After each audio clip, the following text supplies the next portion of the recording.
Banners flashed and cymbals crashed as the Bishop Grandin High School band from Calgary brought their maple leaf style of music to the city.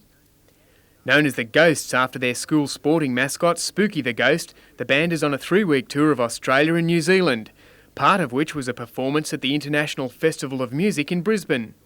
The band's ornate uniforms and brief marching girl costumes caught an eye or two.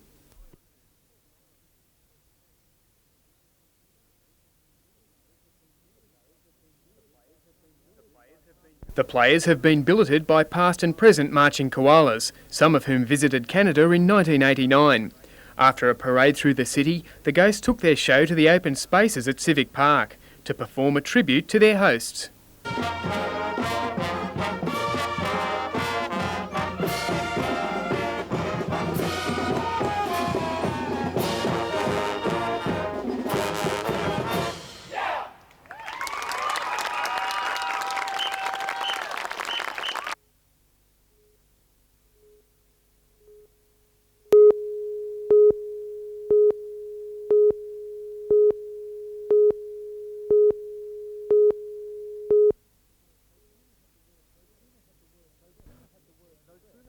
No sooner had the word spread that the Australian Submarine Corporation had bought Carrington Slipways than the yard's phone began ringing with people looking for work.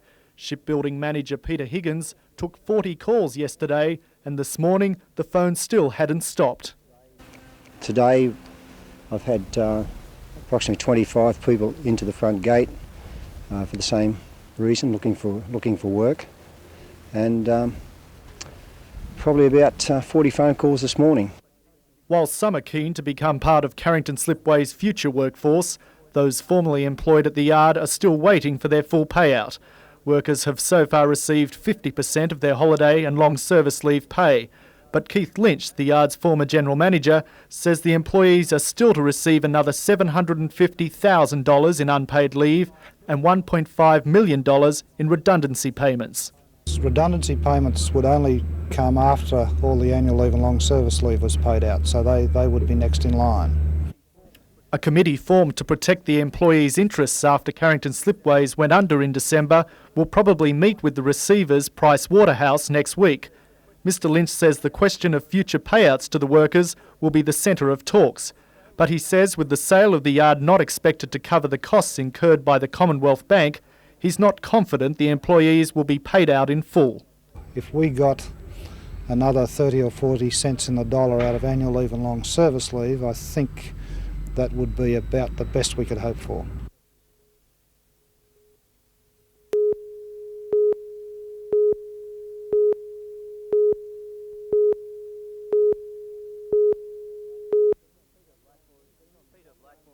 Peter Blackmore has been on the job for only 6 weeks, but he's already making his presence felt.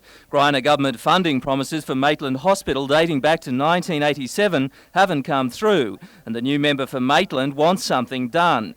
Adding to the debate, a massive budget overrun for the Hunter Area Health Service could mean cutbacks across the board. I've already been in touch with the Minister. I have sent notification to the Premier.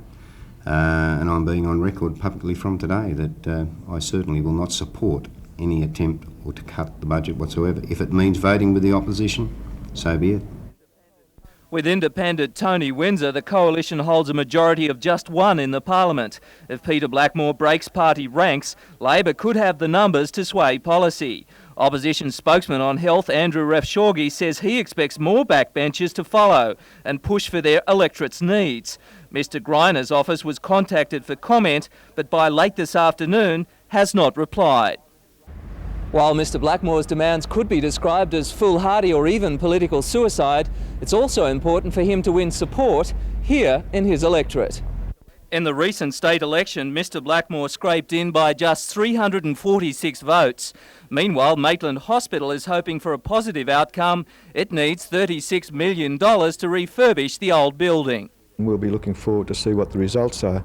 But we at the hospital have been working on that plan for now since 1987, and we're all looking forward to the time when it will become a reality.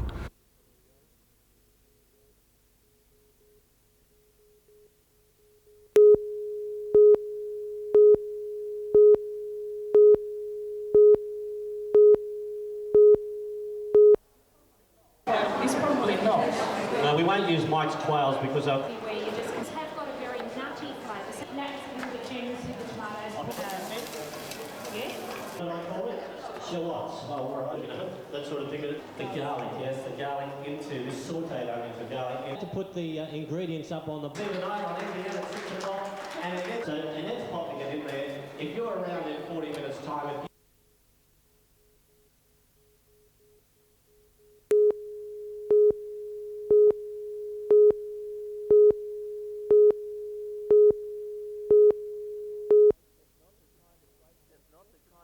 It's not the kind of place you'd expect to find a camel, but Raja and his mate Diana were on safari at Mayfield West to give the locals a taste of the outback. According to owner Ken Tucky, the camel has the personality of a child, sometimes perfectly behaved, other times a little stubborn. So no mucking around. When I tell you, you sit down, and when I tell you to stand, you stand. When Raja was ready, it was time for a ride. Ken Tucky brought the camel from the Simpson Desert 10 years ago to start his safari business at Coolah. With the foot on the pedal, they can top 7 kilometres an hour and go for a week without a drink. Peter Ryan on safari for NBN News.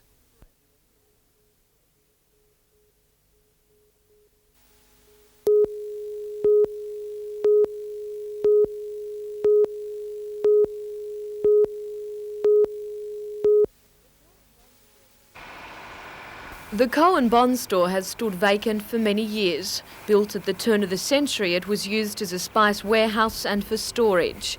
In recent times, though, it's been left to the elements and the pigeons. But today signalled a new era for the building. At $385,000 for the Bond store. Sold. The gentleman down the front. How about that?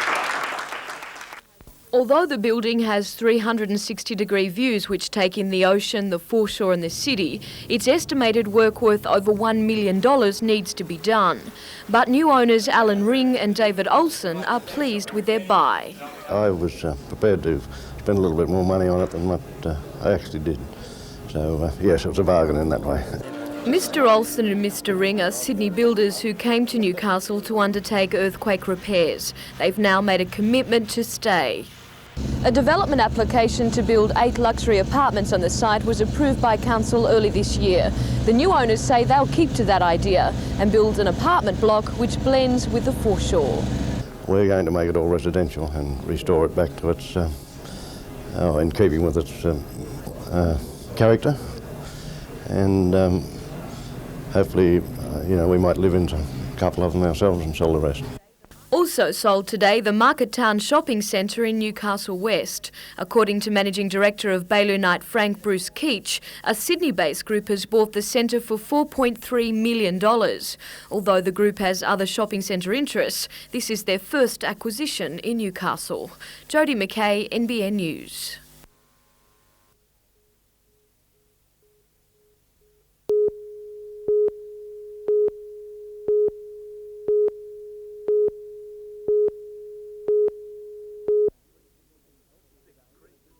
Sticks Creek is looking healthier today than it did in October last year when several thousand litres of diesel leached through its banks from a ruptured line at the Broadmeadow Railway Yards. The spill was rapidly contained with minimal impact on the watercourse, but it served as a timely incentive to State Rail to speed up its environmental protection plan for the site. Since then, State Rail has spent $500,000 putting in protective walls around fuel storage sites, providing cover for drum storage areas and installing guttering and drainage to keep rainwater away from contamination. The site already has a $1 million separation plant for waste products and a monitoring system. Regional General Manager Bruce Hall says the spill last year was a 1 in a million chance. I mean, this is 70 years old, so it's not modern by any means.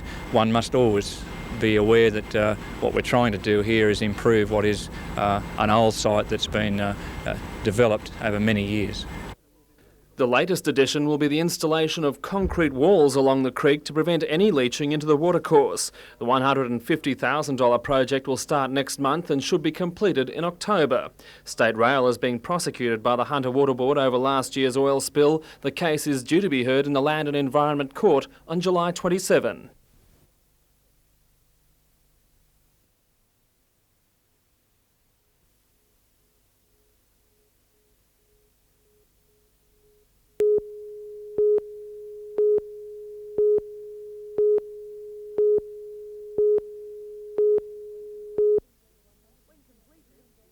When completed, the $120 million Horizons Club Resort will comprise an 18-hole championship course and golf club, 100-room 5-star international hotel, as well as 30 golf course villas and 30 condominiums adjacent to the fairways. Craig Parry is now playing the European Tour and has been in top form with wins in the Italian Open and last weekend the Scottish Open. He's ranked 18th in the world and is second on the European PGA Order of Merit. As the touring professional for Horizons Club Resort, Parry will play an active role in the development of the future tournament program and has followed the building and development of the resort closely from day one.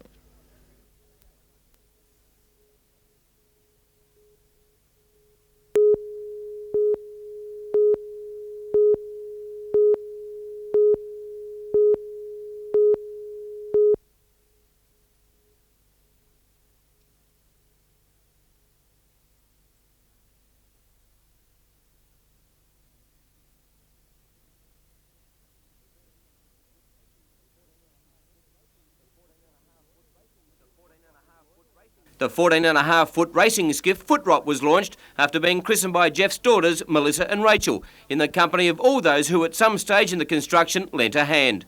It was before World War II that skiffs raced consistently on the lake, with up to a dozen boats competing at any one time. Over the years there has been the odd one or two, and after stumbling across the former Cookie 1, Mears set about restoration. But why? This old girl was just too beautiful to let go. Whoever built it years and years ago in Newcastle, he did a beautiful job, and all we've done is put a good engine in it to let the boat do what it was designed to do in the first place. Powered by a Greg and Ilsa Hodges built 202 Holden motor, the skiff really does get up and fly. But it's not just the exhilaration of wind in your face that's the attraction. The skiff's got character. I mean, you sit in the back of it, it's like driving a Kenworth truck, you know. You've got a big bonnet out the front. And they're quite safe, and there's a lot of old-timers that'll really appreciate this thing back in the water. This weekend, Foot Rot will get her chance to test her mettle when she takes on open company boats in the postponed Queen's Birthday weekend regatta at Toronto. And Mears has no doubts as to her ability. I think we'll be very competitive, very competitive. I think it'll show a few people what an old skiff can do. No doubt about that. And they say every dog has its day. Jeff Mears and Foot Rot are about to have theirs.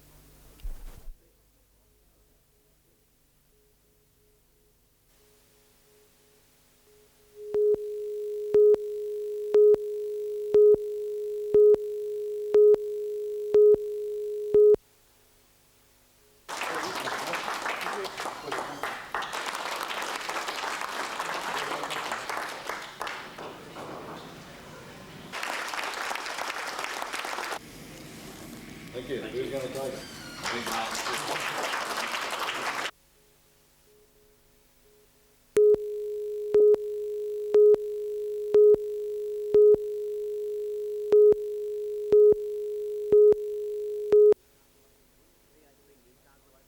BHP Newcastle opened brilliantly, receiving great drive from their centre Debbie Huggins and their wing attack Cassie Mowbray.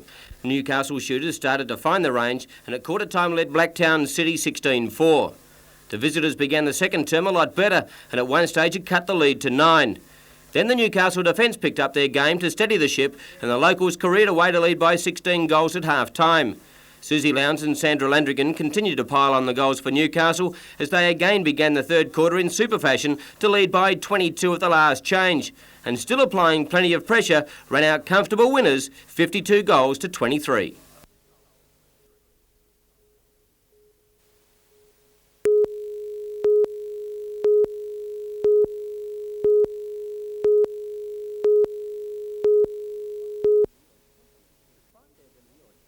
Despite their demure temperament, these ships of the desert couldn't entice many offers at Sydney's Luddenham Showgrounds.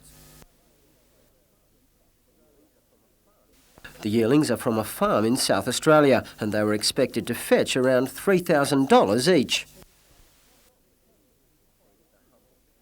It seems the humble camel isn't quite as useful in the city, a problem for man and beast to chew over.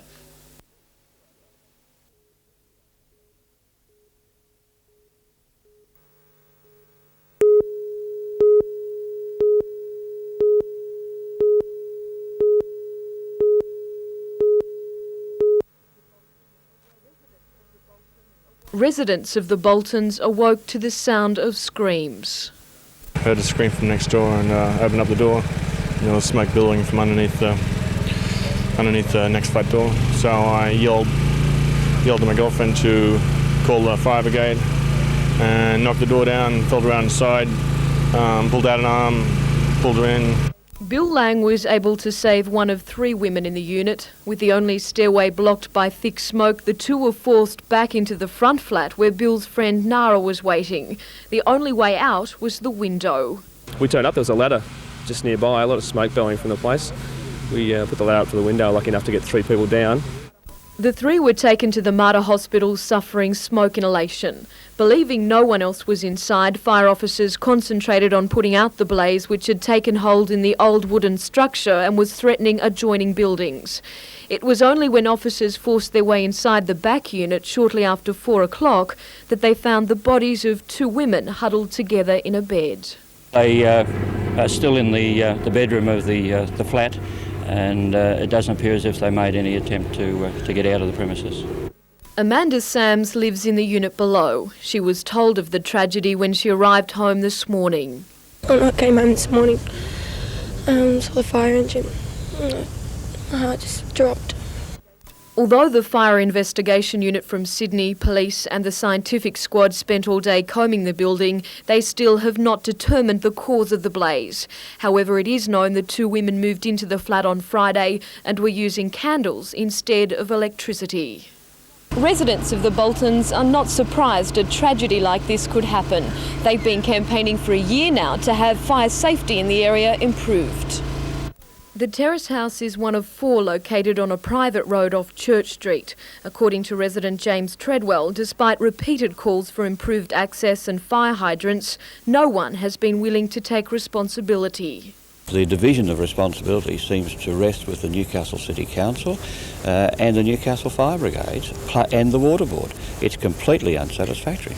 It is known these factors were a concern to the fire brigade, who in recent times have carried out exercises on this very site. That planning perhaps saved adjoining buildings and other lives. Jodie McKay, NBN News.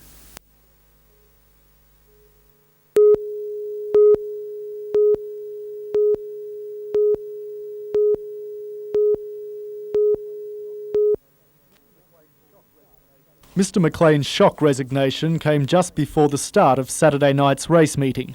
In a letter given to each committee member, Mr McLean wrote he resigned due to my inability to continue to work with the club treasurer, Mr Tony Halpin, because of my belief that his attitude is not in the best interest of the future operations and development of Newcastle Harness Racing Club.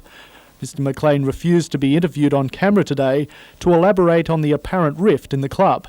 But he did say he'd received an enormous number of phone calls supporting him and that he'd reconsider his resignation if Mr Halpin left the club. Mr Halpin was unavailable for comment. The club's secretary-manager, Gordon Lockman, also would not explain the troubles, but he says a special meeting is likely to be held to ask Mr McLean to stay on as president. I believe that Dick McLean should reconsider his position. I trust that the members will ask Dick McLean to reconsider his position, and I think that that would be overall in the best interests of not only harness racing in Newcastle but harness racing in New South Wales and Australia.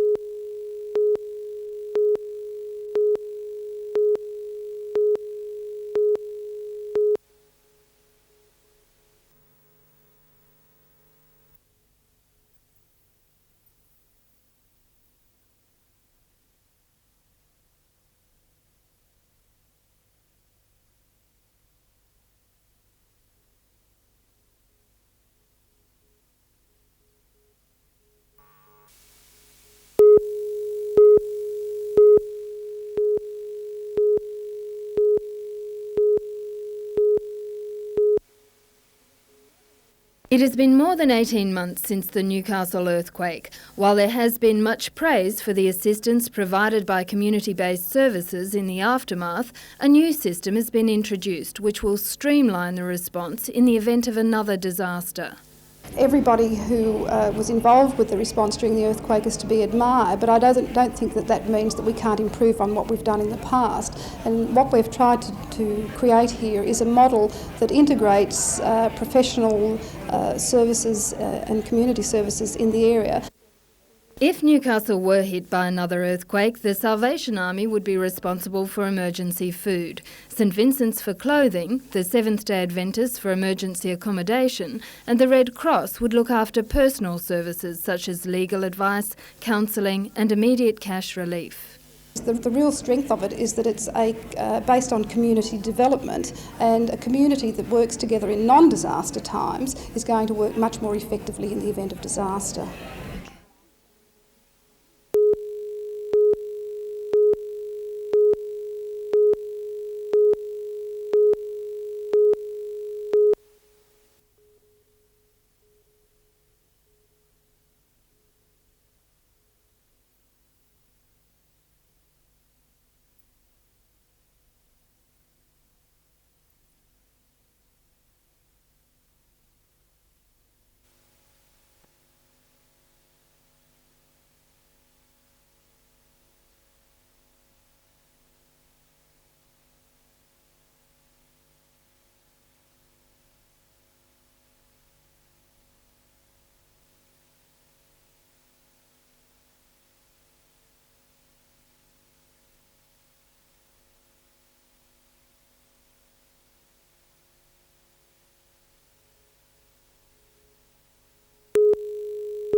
To try and work out how we can sort of make this.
Sonia Keltland had been the education officer at Newcastle Region Art Gallery for almost 4 years when she resigned this month.